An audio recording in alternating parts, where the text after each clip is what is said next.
오늘 본문의 말씀을 통해서 주 안에서라는 기도 제목으로 여러분과 함께 말씀을 나누기를 원합니다. 사랑하는 여러분, 우리가 어디 안에 거하는 것은 또 다른 삶의 방향과 또 다른 삶의 축복을 낳기도 합니다. 그래서 중고등부 학생들이 이런 말을 할 때가 있습니다. 내가 좀 더 나은 부모님 안에서 났으면 이렇게 고생하지 않았을 텐데, 그렇죠? 좀 더 부유하고 좀 더 나아 보이는 가정 안에서 살고자 하는 욕망이 있는 것입니다. 마찬가지로 우리가 인간의 삶 안에서 늘 불완전한 것을 우리 모두가 알고 있습니다. 그런데 그 불완전 속에서 우리는 참 요상하게도 완전한 것을 꿈꾸며 살아갑니다. 없는데도 말이죠. 마치 그 없는 것 가운데서 신기루를 잡는 것처럼 우리는 또한 헛된 삶들을 살아갈 때가 많이 있습니다. 사랑하는 여러분, 오늘 사람 안에서 참된 소망이 아니라 주님 안에 참된 소망이 있음을 우리가 입술로 고백하는 것이 아니라 실제적으로 우리가 주님 안에서 그런 뛰어놀 수 있는 믿음의 삶이 우리 가운데 이루어지기를 축복합니다. 오늘 본문의 말씀에 여러분 17절과 18절은 우리 모두가 꿈꾸고 있고 또한 빠른 곡조의 템포로 노래했던 가스펠송을 여러분 기억하실 것입니다. 무화과 나온 잎이 마르고 포도 열매가 없으며, 주일학교 때부터 자주 불렀던 찬송. 그런데 이 찬송이 나의 고백이 되지 않기를 바라는 마음으로 고백할 때가 있습니다. 왜냐하면 전부 없거든요. 없는 것 가운데서 난 여호와로 뭐 한다고 여러분? 그렇죠, 여러분. 그러니까 너무 빠른 템포의 즐거움이 있기는 한데 요상하게도 우리의 삶 속에서는 그런 찬송이 나오지 않는 그런 이상한 삶들을 우리는 또 살아가기도 합니다. 그런데 이 하박국서에 나타난 이 구절이 또 하박국서에 참 국이라니까 이상하게 우리가 끓여 먹는 국이 갑자기 생각이 나는군요.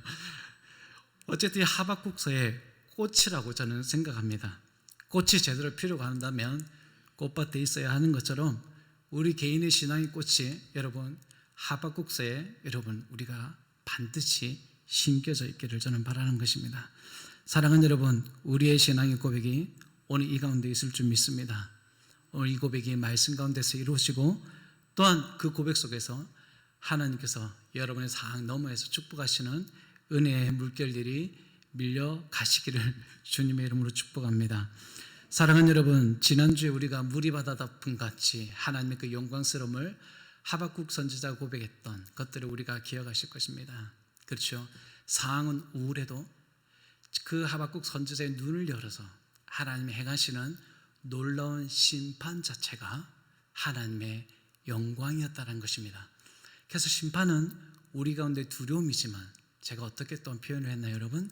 심판은 믿는 자에게는 그렇죠, 하나님의 영광이라고 표현하였습니다.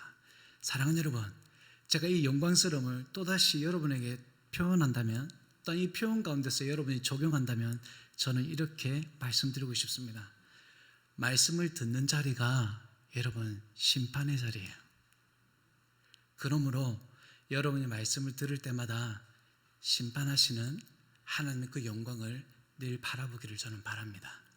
그런데 그 심판은 우리를 죽이는 것이 아니라 우리를 더욱더 생명의 자리에 있음을 확신시켜 주시는 하나님의 영광인 줄 믿음으로 고백하기를 원합니다. 오늘 본문은 여러분 주 안에서 라는 것이 또한 뒤에 이어진다면 축복과 하나님을 향한 즐거움이라고 표현할 수도 있겠습니다. 그러나 오늘 하박국서에 우리가 읽지 않았던 3장 3절부터 15절까지에는 굉장히 무서운 하나님의 현현과 하나님의 심판이 기록되어 있습니다. 3절에서 7절은 빛 가운데 신의 광야에 오신 하나님을 또한 설명하고 있습니다. 마치 이스라엘 백성들을 하나님께서 구원하시기 위해 이 땅 가운데 자신의 모습을 빛으로 나타나신 하나님의 그 영광을 우리에게 구체화하여서 한마디로 표현하고 있는 것입니다. 또한 그 이후에 역병과 불덩이로 표현하는 것은 은유적인 표현으로 하나님의 재앙을 뜻하는 것이죠.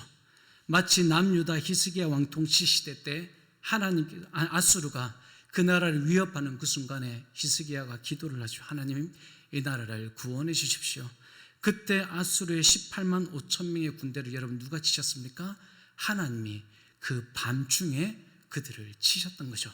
그런데 그것을 칼날로 친 것이 아니라 여러분, 이 온역, 즉 역병으로 인해서 그들이 송장이 되게끔 하나님께서 역사하신 것이었습니다. 그러므로 여러분, 오늘 하박국서에서 이 선지자 고백하는 하나님 빛 가운데 임하시고 역병과 불덩이를 임하시는 하나님의 현현이 어떻게 나타났는지를 여러분 시적 표현으로 지금 우리에게 표현하고 있는 것입니다. 그리고 그 하나님이 마치 말을 타고 또 바다와 강을 또한 노하시는 하나의 모습을 또한 기록하는 것은 당시에 이 강과 바다를 우상시하는 고대 시대의 신격한 것들이 있었기 때문입니다. 그래서 하나님께서 강에 대해서 아무런 감정도 없는 강과 바다를 향해서 노했다는 표현은, 그래요 여러분, 당시의 사람들이 그것에 대하여 신격화한 우상가에 대한 하나님의 대면을 우리에게 말씀해주고 있는 것입니다. 이 외에도 여러분, 강을 가르시거나 하나님께서 길을 만드신다, 이런 모든 표현들은 그래요 여러분, 하나님께서 이 땅 가운데 현현한 하나님의 신적 통치, 즉 심판을 말씀해 주시는 것입니다. 당시의 고대 근동 아시아에서도 신화적인 색채들이 너무나 많이 있기 때문에 그 가운데서 하나님의 심판은, 그래요 여러분, 그들이 보이는 것 앞에서 이루어졌다는 것입니다. 여러분, 오늘 우리가 이런 말씀 앞에서 우리에게 나타난 하나님은 어떤 분이십니까? 구원자와 심판자로 우리 가운데 현현하신다는 것을 우리에게 명백하게 말씀해 주고 있는 것입니다. 그런데 때로는 그것이 우리에게 너무나 더디게 나타나는 것 같지만 이것이 하나님의 시간의 입장에서는 속히 온다라고 하는 것입니다. 그래서 여러분, 하나님의 시간대와 우리의 시간대가 너무나 다른 거예요. 우리는 하루가 천년 같죠. 하루가 천년 같다, 하나님이시죠. 우리는 하루가 천년 것이 우리 입장에 맞습니다. 그런데 천년이 하루 같다는 것은 하나님의 시각입니다. 그래서 여러분, 이스라엘 백성들이 모세가 시내산에 올라가서 하나님의 모세의 십계명을 받을 때 이스라엘 백성들이 모세가 올라갔는데 더디 내려오는 것을 보고 견디지 못해서 여러분 무엇을 만듭니까? 그래요, 금송아지를 만든단 말이에요. 그런데 그 금송아지를 만들고 그 다음 날은 하나님의 절일이라고 하여서 아론이 외치게 되자 그 다음 날 그들이 신나서 하나님께 번제와 한목제를 드리며 즐거워했었습니다. 그런데 그렇게 즐거워하는 모습들을 시내산에 있는 모세에게 하나님께서 무엇이라고 말씀하셨냐면, 내가 그들에게 명령한 모든 명령에서 속히 떠나라고 말씀하고 있습니다. 보십시오 여러분, 우리 인간적인 측면에서는 모세가 올라간 지 너무 내려오는 것이 너무나 힘들고 그 기다림이 초조해지는 거예요. 그래서 그것을 더디다고 표현했지만 그들이 하나님께서 뜻에서 돌이킨 부분에 대해서는 하나님은 속히 떠났다고 말하고 있는 것입니다. 사랑하는 여러분, 제가 이 말을 강조하는 것은 하나님은 하나님의 선택하신 백성들과 또 하나님을 저버린 사람들을 심판하시러 오시는 분이 맞습니다. 그런데 이때가 우리의 눈과 또는 우리의 시간대에 나타나지 않는다 해서 우리가 조급해하는 경우들이 많이 있습니다. 여러분, 그럴 때 우리는 하나님 위에 다른 것을 선택하고 우상시하면서 그것을 섬기며 따라갈 때가 있는 것입니다. 여러분, 오늘 우리는 하박국 선지자의 눈을 열어주셨던 것처럼 우리의 믿음의 눈도 하나님께서 열어주셔서 그 구원자와 심판자로 오시는 하나님을 우리 눈으로 볼 수 있어야 하는 것입니다. 이것이 안 보이니까 우리가 자꾸 다른 행동을 하게 되는 것입니다. 오늘 하박국 선지자를 보십시오. 충분히 도망갈 수 있고 다른 행동을 할 수 있는데도 불구하고 그 하나님의 현 앞에서 여러분 머물면서 예배하고 찬송으로 기도하는 하박국 선지자의 모습을 우리는 지금 보고 있는 것입니다. 사랑하는 여러분, 오늘 우리는 이런 하나님의 크신 역사들을 통해서 우리가 보는 것은 여러분 무엇입니까? 하나님의 무시무시한 힘과 권위를 보는 것입니다. 여러분, 어떤 사람이 여러분의 생명을 앗아갈 수 있을 만한 힘과 권위가 있다고 한다면 여러분 그 사람 앞에서 여러분 당당하게 굴 수 있겠습니까? 여러분 벌벌 기지 않겠습니까? 빳빳한 나의 고개가 어느 순간 그 절대적인 그 권위자 앞에 여러분 고개를 숙이게 되는 것은 당연한 것입니다. 그럼 여러분 하나님이 어떤 분이십니까? 그래 여러분, 인간의 권력과 힘보다도 더 크고 더 위대한 힘과 권위를 가지신 분이 하나님이신데 우리가 그 하나님 앞에서 어떻게 목이 뻣뻣한 가운데서 삶을 살 수가 있겠습니까? 라는 것입니다. 여러분, 목이 뻣뻣하다는 것은 내가 그분의 말씀을 듣지 않는다는 것입니다. 지난 주일날 제가 청년부에게 그런 말씀을 전했습니다. 목이 뻣뻣하여 말씀을 듣지 못하는 이유는 두 가지 연유라고 말씀드렸습니다. 첫 번째는 마음이 상했기 때문이고, 두 번째는 가혹한 노동 행위 때문에 그렇습니다. 여러분, 실질적으로 우리가 그렇습니다. 사람과의 관계를 통해서 마음의 상함은 말씀을 듣지 못하게 합니다. 만약에 저와 여러분의 관계에서 제가 좀 못한 모습을 보이게 되면 제가 여러분에게 아무리 좋은 말씀을 한다 할지라도 여러분이 그 말을 듣지 않게 될 것입니다. 모세와 아론이 하나님께 보내신 자였습니다. 이 백성들을 구원해 내라고 바로 앞에 서서 말을 했을 때 바로가 그것에 대해서 이루게 하지 않고 오히려 이스라엘 백성들에게 더 가혹한 노동행위를 주게 된 거예요. 그러니 이 백성들이 얼마나 지긋지긋하겠습니까?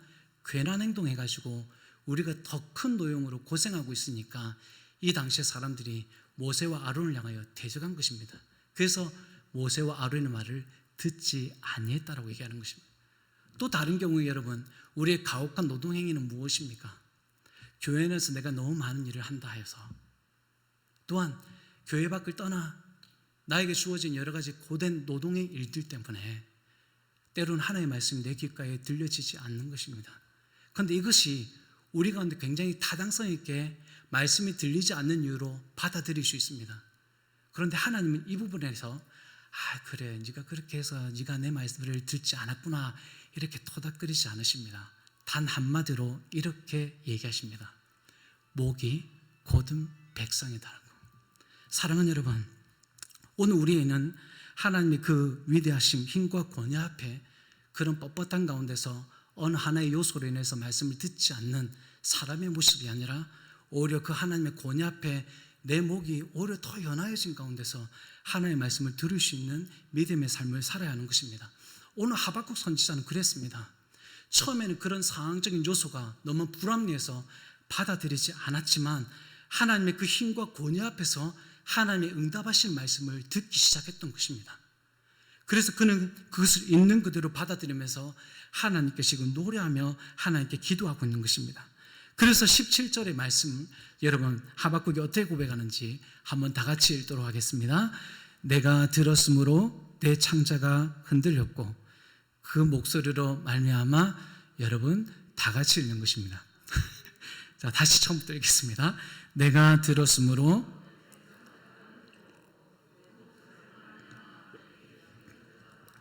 무리가 우리를 치러 올라오는 환난날을 내가 기다림으로 썩이는 것이 내 뼈에 들어왔으며 내 몸은 내 초소에서 떨리는도다.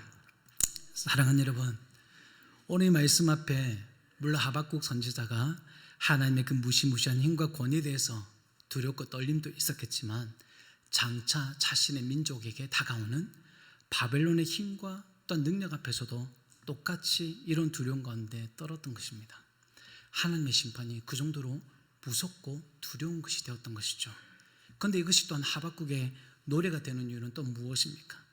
그런데 이것뿐만이 아니라 이런 비참하고 자신의 심중에 깊어 있는, 심지어 그 창자 안에서 이루어지는 자신의 감정적인 부분들을 이렇게 표현한 이유는, 여러분 다가온 하나님의 심판도 있겠지만 여러분 17절 말씀에도 숨어 있습니다. 여러분 17절 말씀을 다 같이 읽도록 하겠습니다. 비록 무화과 나무가 소출이 없으며 밭에 먹을 것이 없으며 우리의 양이 없으며 외양간에 소가 없을지라도.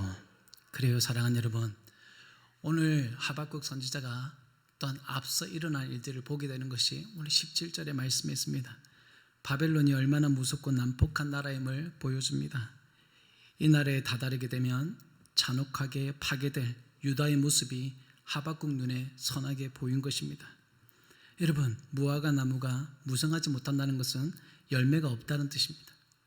포도나무에 열매가 없고 감람나무에 소출이 없고 밭에 먹을 것이 없고 우리의 양이 없고 외양간에 소가 없는 상태. 여러분, 이런 상황을 경험해 보신 적이 있으신가요? 물론 오래전 6.25 전쟁 동란을 경험하신 분들은 모든 것을 다 버리고 피난길에 오르셨던 분들은 아마 이해가 되실 것입니다. 그러나 역시 이 자리에 서 있는 저도 그것을 조금 더 경험해보지 못한 세대 사람입니다. 하지만 때로는 라면 하나로 끼니를 때워야 되는 어려움은 저는 있습니다. 그래서 그 혹독한 가난함이 또한 저에게도 있었습니다. 그럴 때 여러분, 우리는 하박국 선지자처럼 어떻게 고백할 수 있을까라는 것을 우리에게 보여줍니다. 여러분, 하박국 선지자의 똑같은 상황 속에서 저와 여러분이 하박국 선지자로 간다면 어떤 기분이겠습니까? 오호라, 나는 망하게 되었다. 물론 이사야 선지자의 고백과 똑같은 것이 되지는 않겠지만 아마 내 인생 망했다라고 표현하지 않겠습니까? 인생에 또한 대혼란이 찾아오게 될 것입니다. 그리스도인이라 할지라도 우리 안에 나타나는 영역의 혼란함은 내가 소유하고 있는 것을 모두 잃어버릴 때 우리는 내가 어떤 방향으로 어떤 삶을 살아야 될지 갈피를 잡지 못하게 될 것입니다. 없어진 것만 바라본다면 우리는 소망이 없는 삶이 될 것입니다. 그리고 방향을 잡지 못해서 망한 자신한 모습을 또한 보이게 될 것입니다. 또한 내가 어디에 서 있어야 되는지 위치조차도 선정하지 못한 채 우리는 방향감각을 상실한 채 우리 삶을 살아갈 수도 있을 것입니다. 여러분, 소망 없는 삶이 이루어진다면 내 마음에 평안과 즐거움이 있습니까? 감사가 있습니까? 없습니다. 제 주변에 있어서도 IMF가 터졌을 때 힘겨워하는 몇몇 사람들을 저는 지켜본 적이 있습니다. 그리고 그분들이 신앙의 삶을 지키는 것이 아니라 오히려 교회를 떠났던 분들도 저는 기억하고 있습니다. 그런데 그분들에 대해서 제가 무슨 말을 할 자격이 없었습니다. 물론 고등학교의 신분이었기 때문에 그렇겠죠. 사랑하는 여러분, 오늘 저와 여러분이 이런 상황에 있다면 우리는 하나님께 무엇이라 고백할 수 있습니까? 감사도 없고 평안도 없고 즐거움 없는 이 상황 속에서 우리가 어떤 고백으로 하나님께 설 수 있겠습니까? 오늘 이러한 소망 없는 삶 속에서도 여러분, 하박국 선지자의 위대한 고백이 여러분 18절에 나옵니다. 여러분 18절 말씀 한번 다 같이 읽도록 하겠습니다. 나는 여호와로 말미암아 즐거워하며 나의 구원의 하나님으로 말미암아 기뻐하리로다. 사랑하는 여러분, 하박국 선지자니까 저렇게 고백할 수 있겠지라고 생각되겠죠. 그런데 여러분, 저는 목사이기도 하지만 여러 많은 사람들을 만났던 또한 사람이기도 합니다.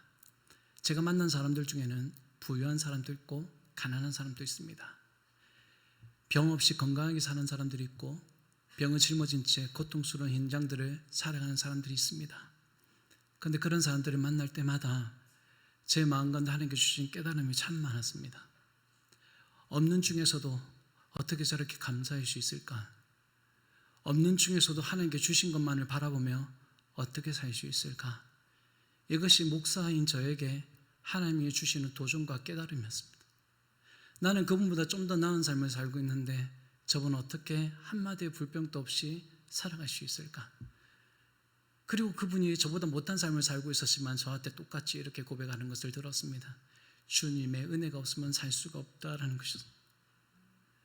저는 도리어 역으로 생각했습니다. 나는 도대체 무엇으로 살고 있는가? 나도 이번처럼 주님께서 주신 은혜로 삶들을 살아가고 있는가? 아니면 내가 가진 소유물을 가지고 즐거움을 가지고 살아가고 있는가라는 것이었습니다. 사랑하는 여러분, 하박국 선지자가 가진 것이 무엇이 있습니까? 자신이 처한 난민족의 위기 앞에서 이제는 아무것도 남아있지 않습니다. 먹을 것조차 없는 세대가 되었습니다. 그럼에도 불구하고 하박국 선지자의 고백은 나는 여호와로 말미암아 즐거워하며 나의 구원의 하나님으로 말미암아 기뻐한다로 되어 있습니다. 여기서 여호와로 말미암아 구원의 하나님으로 말미암아 이 부분을 여러분 영어 성경에서는 In the Lord, in God my Savior이라고 고백하고 있습니다. 나의 구원의 하나님 안에서, 여호와 하나님 안에서라고 되어 있습니다. 여호와 안에 나의 구원자 하나님 안에 무엇이 있다고 고백하는 것입니까? 즐거움과 기쁨이 있다고 얘기하고 있습니다. 여러분, 아무것도 없습니다. 내가 가져야 하는 것이 있어야 되는데 내가 가지고자 하는 것이 아무것도 없습니다. 그런데 하박국 선지자 고백하는 것은 하나님 안에 즐거움과 기쁨이 있다고 말씀하십니다. 여러분, 이것이 이해가 되십니까? 지금 온통 내 마음을 휘어잡는 고통스러움과 내 마음속에 억울함 가운데 가득한 이런 상황 속에서 하나님으로 인한 즐거움과 기쁨이 있느냐라는 것이에요. 솔직히 저와 여러분은 굉장히 인간적이어서 내가 원하는 것만 보면 살아가잖아요. 저거 갖고 싶다. 저거 내가 안에 있었으면 하는 것이 내가 가져오지면 여러분 우리는 즐거워하지 않습니까? 그것 때문에 때로는 기뻐하잖아요. 그런데 그거 없이 우리가 하나님으로 기뻐할 수 있고 즐거워할 수 있느냐라는 것입니다. 여러분 그래서 요한복음 15장 11절에는 이렇게 말합니다. 내가 이것을 너희에게 이름은 내 기쁨이 너희 안에 있어 너희 기쁨을 충만하게 하려 함이라. 그러면 하나님이 내가 원하는 것을 얻을 때 즐거워하고 기뻐하는 것보다 하나님이 내 안에 두고자 하는 기쁨과 즐거움이 있는 것입니다. 그것이 뭔지 여러분 되게 궁금하잖아요. 도대체 그 하나님이 무엇이길래 다른 것들보다도 더 소중하고 다른 것들보다도 더 즐거워하는 것이 되실 수 있을까라는 것입니다. 하나님 안에 거하는 삶이 내가 가진 것과 비례되는 것이 아님을 보여줍니다. 내가 가진 것이 없어도 하나님 안에 거할 수 있는, 또 하나님 안에서 즐거워하고 기뻐할 수 있는 반비례적인 삶이 우리 안에 있을 수 있다는 것을 우리에게 말해주고 있는 것입니다. 사랑하는 여러분, 현실의 상황은 고통스러울 수 있습니다. 그런데 같은 고통적인 상황 속에서 내가 무엇을 두고 무엇을 보는 것은 굉장히 중요한 차이를 낳습니다. 여러분, 마음에 무게가 있다고 하는 말이 있습니다. 이 말이 뭘까 여러분 곰곰이 한번 생각해 보았습니다. 여러분, 수영을 할 때 어떤 사람은 물 위에 떠서 잘 수영을 합니다. 그런데 반대로 어떤 사람은 아무리 물에 떠 있으려고 하여도 물에 가라앉는 사람이 있습니다. 그런데 참 재미있게도 우리 이성적인 논리 가운데서는 몸이 왜소하고 가벼운 사람이 물에 잘 뜰 거라고 생각을 합니다. 그런데 물 위에 떠 있는 사람은 나보다 더 뚱뚱하고 나보다 무게가 더 나가 있는 사람이 물에 잘 떠 있는 사실을 우리가 목격했던 순간들이 있습니다. 사랑하는 여러분, 그래서 수영을 잘하는 사람들은 수영을 가르치는 이들에게 무엇이라고 얘기합니까? 네 몸을 물에 맡겨라라고 얘기합니다. 맡기는 것이 쉽지가 않습니다. 저 역시도 여러분 수영이 잘 안 되는 사람입니다.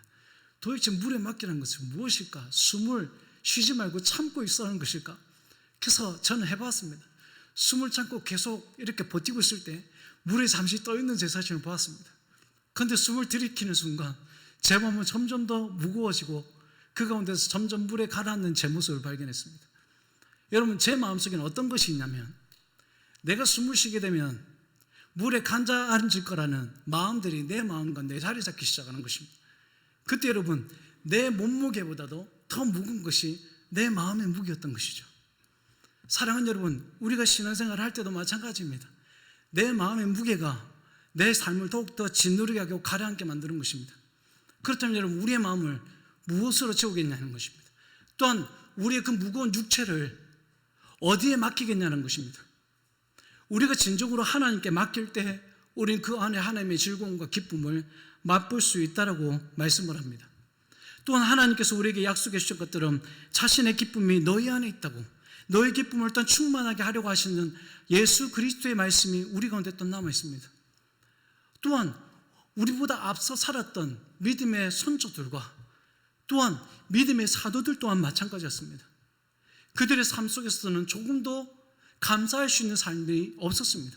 오히려 그리스도의 복음 때문에 핍박받고 또한 그들의 목숨까지도 지장받는 그런 상황 가운데 있었음에도 불구하고 그들은 외마디의 비명 없이 그분으로 인하여서 그 모든 핍박과 환난을 감수하여 내었습니다. 사도 바울도 마찬가지였습니다. 가난한 중에도 있었고 부한 중에도 있었고 핍박 가운데 있어도 감옥에 갇혀있는 중에서도 그는 자기네 스스로 자족하는 법을 그리스도 안에서 발견했다고 얘기하고 있습니다. 여러분, 도대체 주님 안에 무엇이 있길래 그런 위대한 삶을 살 수 있었냐는 것입니다. 여러분, 이것은 말로 이론으로 설명될 수 있는 것이 아닙니다. 물에 떠 있는 수영을 잘하는 사람이 여러분도 저처럼 수영을 잘할 수 있다는 사실을 여러분 어떻게 믿을 수 있습니까? 내가 직접 그 사람과 같이 똑같이 떠 있으면서 수영을 잘할 수 있을 때는 그걸 느끼게 될 겁니다. 그렇다면 여러분, 물속에서 물 위에서 떠다니며 수영하는 그 사람들의 모습을 본다면 우리는 주님 안에서 정말 마음껏 즐거워하고 기뻐하는 하박국 선지자의 모습으로 우리는 들어갈 수 있어야 되는 것입니다. 그것을 누릴 수 있는 사람만이 이 고백을 할 수 있을 것입니다. 물론 저 역시도 이 고백이 당신의 고백과 똑같습니까? 라는 질문을 하게 된다면 글쎄요, 그러나 해보고 싶습니다 라는 생각은 듭니다. 여러분은 어떻습니까? 한번 해보고 싶지 않으십니까? 하나님 안에 여러분의 몸과 마음을 한번 던져보시지 않으시겠습니까? 그때 여러분이 가라앉을 것 같지만 오래 가라앉지 않고 오래 떠있는 여러분의 모습을 보게 될 것입니다. 여러분, 마음의 무게가 있습니다. 여러분, 근본으로 돌아가야 합니다. 내가 어디 안에 있었습니까? 소출이 많았던 물질적인 소유 안에서 즐거움과 기쁨을 누렸습니까?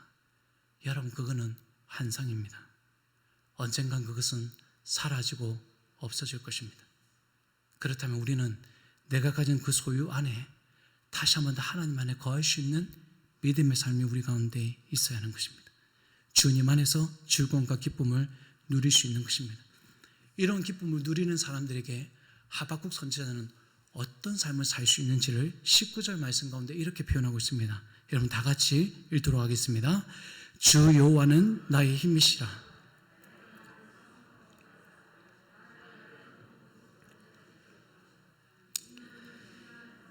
다니게 하시리로다. 아멘. 사랑하는 여러분, 저희 집에 2명의 자녀들이 있습니다. 그런데 이 2명의 자녀들은 제가 가장이기도 하지만 다른 가장보다도 더 많은 수입을 가지지 않은 사람이기도 합니다. 그런데도 불구하고 저희 집 2명의 자녀는 아빠라는 존재 하나만으로 항상 기뻐하고 즐거워하고 있습니다. 다른 아이들보다 누리는 혜택은 그리 많지는 않습니다. 그런데 아빠라는 존재 자체로 인해서 기뻐하고 즐거워하는 2 아이가 있습니다. 그 아이들은 그래요 여러분, 이렇게 똑같이 고백하지는 않을 것입니다. 아빠는 나의 힘이라고 말은 하지는 않을 것입니다. 하지만 저는 다른 표현과 우리 아이들이 표현하는 방식을 통해서 또한 이 고백을 또한 살며시 들여다보는 것입니다. 그냥 마냥 아빠의 모습 가운데 그냥 즐거운 것입니다. 그냥 아빠의 그늘 아래 사는 것이 그냥 기쁨이 되는 것입니다. 그래서 저희 아이들은 제가 빨리 교회에서 탈출하여서 빨리 집으로 들어오기를 바랍니다. 오늘 수요예배가 있음에도 불구하고 저희 아들은 저희한테 이렇게 똑같이 고백했어요. 아빠, 예배만 치고 빨리 오라고.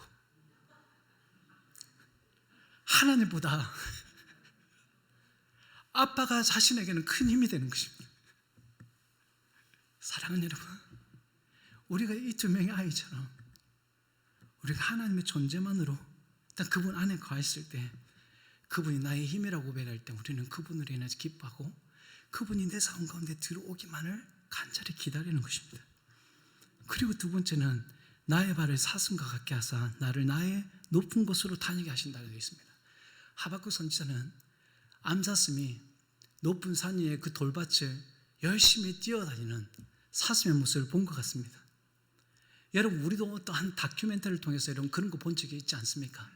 한 암사슴이 여러분 그 돌이 엉성하게 막 나와 있는 그 험한 곳에서 그 가느다란 다리로 여러분 뛰어다니는 모습을 여러분 보지 않았습니까?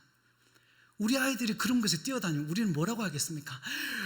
큰일 난다, 그만 좀 뛰어다니라고 하겠지만, 여러분 하박국 선지자는 하나님 안에서 즐거워하고 기뻐하는 그 암사슴이 그 위험한 돌밭 사이에서 뛰어노는 것을 본 것입니다. 사랑하는 여러분, 이 세상이 그렇게 험합니다. 마치 뛰면 다칠 것 같고 어디 돌아다니면 부딪힐 것 같은 그런 장벽들이 우리 앞에 너무나 많이 놓여져 있습니다. 그런 곳에서도 하나님을 위하여 즐거워하는 사람들은 그곳에 대한 두려움이 아니라 오히려 그곳이 놀이터가 되는 것입니다. 그리고 그곳에서 이리저리 뛰어다니는 암사슴의 모습이 오늘 저와 여러분의 모습이 될 수 있다고 얘기하는 것입니다. 사랑하는 여러분, 말씀을 맺겠습니다. 오늘 저와 여러분은 어디 안에 있습니까? 사람 아닙니까? 하나님 아닙니까? 또 다르게 저와 여러분을 구속한 My Savior, 구제주인 그분 안에 있습니까? 오늘 우리가 그분을 우리가 바라보기를 원합니다. 믿음의 눈을 들어 하나님의 그 전능자와 권위와 힘이 있으신 그 하나님을 볼 때 우리는 그 안으로 들어가려고 할 것입니다. 그리고 그 안에서 나의 힘 대신 하나님을 고백하게 될 뿐 아니라 우리가 하나님 안에서 진정 기쁘고 즐거움이 또 다른 사람들의 간증이 아니라 오늘 저와 여러분의 삶의 간증이 되시기를 주님의 이름으로 축원합니다. 우리 지금 말씀을 기억하시면서 함께 찬양하기를 원합니다.